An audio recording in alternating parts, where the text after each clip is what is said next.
möchte nochmal zusammenfassen, welchen Weg musste euch nachher gehen, der meint, er hatte Schlafapnoe?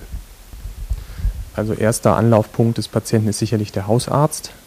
Der sollte fragen nach Atempausen, nach lautem Schnarchen und vor allem nach Tagesmüdigkeit.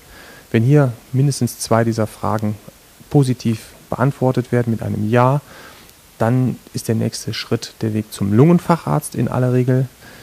Der Lungenfacharzt führt dann eine sogenannte Polygraphie, also eine Schlafmessung durch.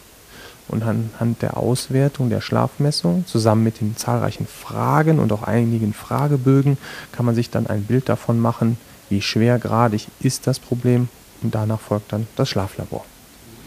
Gibt es eigentlich Möglichkeiten, die Krankheit Schlafapnoe nicht zu bekommen, oder besser, welche Risikofaktoren berücksichtigen?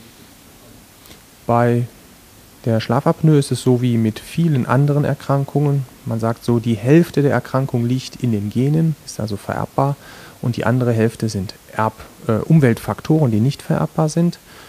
Wichtige Umweltfaktoren sind sicherlich an erster Stelle das Körpergewicht und die körperliche Aktivität. Also wenn Sie etwas tun wollen, um keine Schlafapnoe zu bekommen, wenn in der Familie ein Risiko da ist, dann sollten Sie versuchen, ein normales Körpergewicht aufrechtzuerhalten. Und Sie sollten sich körperlich möglichst durch Ausdauersport regelmäßig betätigen. Jetzt hätte ich noch die Frage, worüber haben Sie gesprochen in Ihrem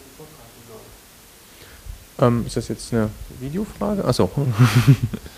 In dem Vortrag heute habe ich nochmal den Weg des Patienten zum Schlaflabor aufgezeigt und auch gezeigt, welche anderen Erkrankungen durch den Lungenfacharzt möglicherweise erkannt werden müssen oder sollten. Und ich habe etwas über die Geschichte des Schlafes gesagt, um vielleicht ein Bild geben zu können, wie es denn vor 200 oder 300 Jahren gewesen ist, als die Menschen nicht einmal, sondern 2- oder 3-mal am Tag geschlafen haben.